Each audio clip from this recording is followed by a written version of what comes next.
di satu desa zaman baheula lah, sebut saja begitu, zaman baheula, rumahnya itu kebetulan si bapak itu di pinggir sungai, dimana kalau zaman dulu itu kalau sungai itu merupakan MCK, jadi mandi di situ, cuci di situ, sebagai kakus juga di situ gitu, sebagai toilet juga di situ.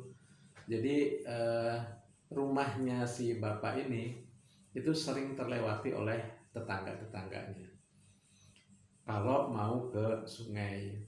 Nah, si bapak ini hidup hanya berdua dengan anak laki-lakinya yang mulai beranjak dewasa.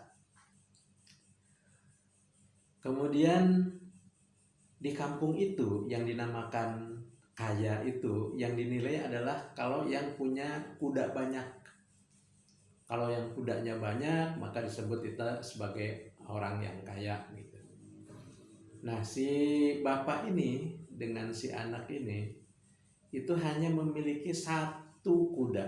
Satu kuda saja, kuda itu kurus, yang itu sangat bermanfaat sekali untuk bapak tersebut untuk membantu mengangkut barang hasil panen, terus mengolah ladangnya, itu semua menggunakan kuda tersebut, bantuan daripada kuda tersebut. Suatu saat entah kenapa kuda itu kakinya terperosok. Jadi kalau musim kemarau di sana itu tanahnya suka terbelah begitu, kakinya salah satu kaki kudanya itu terperosok sehingga kejepit dan pincang. Kudanya itu pincang.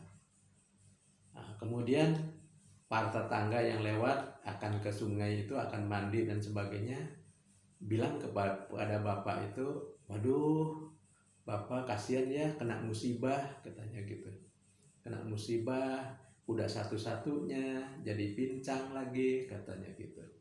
Nah, kemudian bapak itu dengan tenang menyampaikan, ya alhamdulillah, mungkin ini sudah ketentuan buat saya, kita lihat saja nanti, katanya gitu.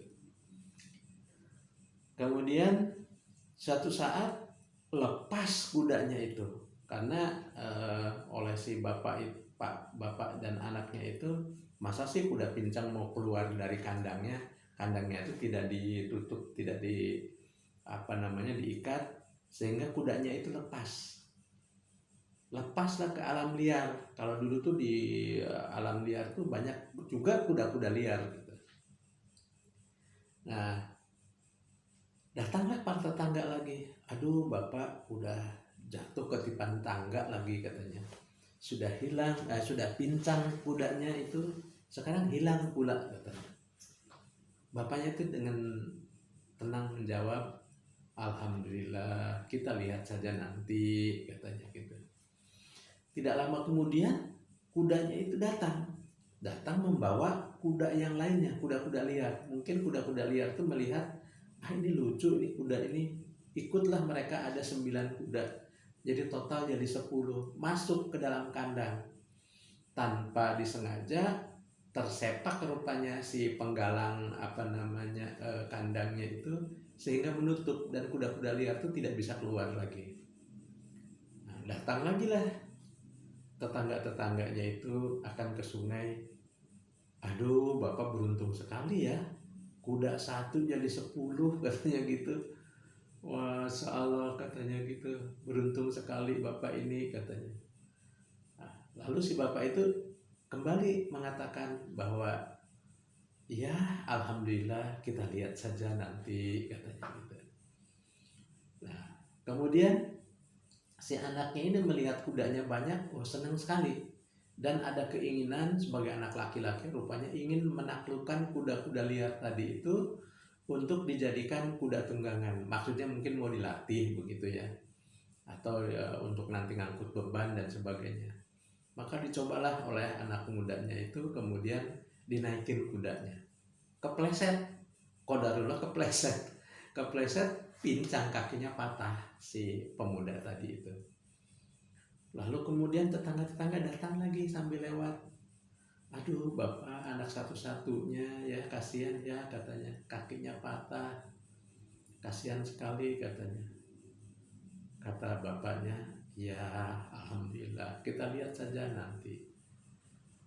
Selalu seperti itu jawabannya. Jadi menghadapi persoalan itu dengan tenang gitu.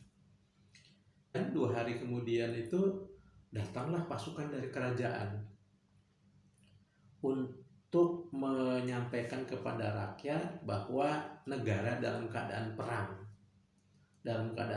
dan membutuhkan pemuda untuk bertempur di medan peperangan, di perbatasan, supaya musuh tidak masuk ke kerajaannya. Maka pemuda-pemuda yang lain itu, yang tetangga-tetangganya punya anak muda, langsung diambil dan untuk dilatih dan dikirim ke perbatasan.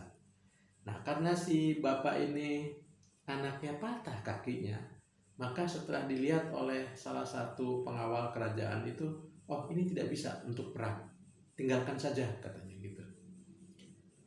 Kemudian tetangga-tetangga datang lagi, lewat lagi ke rumah itu sambil mengatakan, aduh bapak mah beruntung ya, anaknya itu karena kakinya patah nggak diajak ke medan perang katanya gitu. Ya alhamdulillah, barangkali itu sudah takdirnya. Jadi saya juga ingin anak saya biar berperang membela negara itu, tapi dalam keadaan seperti itu ya mau gimana, disyukuri saja katanya gitu, sambil saya obati. Seminggu kemudian datanglah pasukan kerajaan memberitahu kepada masyarakat di situ bahwa yang dibawa ke medan perang, pemuda-pemuda itu satu pun tidak ada yang hidup, semuanya meninggal.